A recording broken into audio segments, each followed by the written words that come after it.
বাংলাদেশের পুঁজিবাজার এখন ডাকাতদের আড্ডায় পরিণত হয়েছে বলে মন্তব্য করেছেন প্রধান উপদেষ্টার প্রেস সচিব শফিকুল আলম। সংস্কারের দায়িত্বে যারা ছিল তারাই গোষ্ঠী স্বার্থ রক্ষা করেছেন এবং ক্ষুদ্র বিনিয়োগকারীদের প্রতারিত করেছেন বলেও জানান তিনি।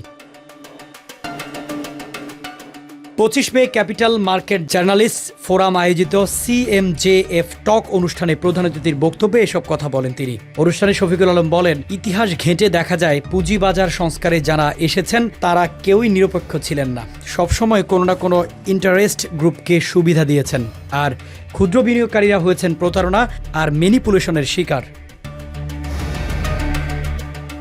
সম্প্রতি প্রধান উপদেষ্টার এক বৈঠকের প্রসঙ্গ টেনে তিনি বলেন, বৈঠকে প্রশ্ন উঠেছে আমরা কেন ব্যবস্থা নিতে পারছি না, কারণ পুরো মার্কেটটা এখন ডাকাতদের হাতে। একজন গেলে আরেকজন আসে, সংস্কার করতে যারাই আসেন তারাও নতুন ধান্দাবাজ।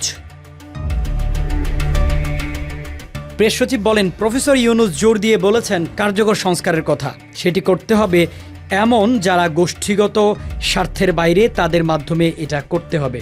এজন্য বিদেশি বিশেষজ্ঞদের নিয়ে আসা হবে এবং 3 মাসের মধ্যে তারা সুপারিশ দেবেন, সে অনুযায়ী দ্রুত পদক্ষেপ নেওয়া হবে। এই সংস্কারের ফলে পুঁজিবাজারে আর কোনো গোষ্ঠী জিম্মায় থাকবে না বলেও জানান তিনি।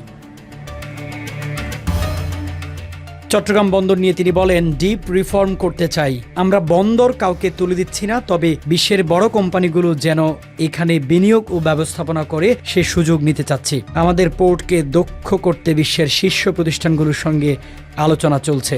ইতিমধ্যে বিদেশিরা $3 বিলিয়ন বিনিয়োগের আগ্রহ দেখিয়েছে। যদি বিদেশি বিনিয়োগ আনতে পারি তবে এর সরাসরি ইতিবাচক প্রভাব পড়বে পুঁজিবাজারে।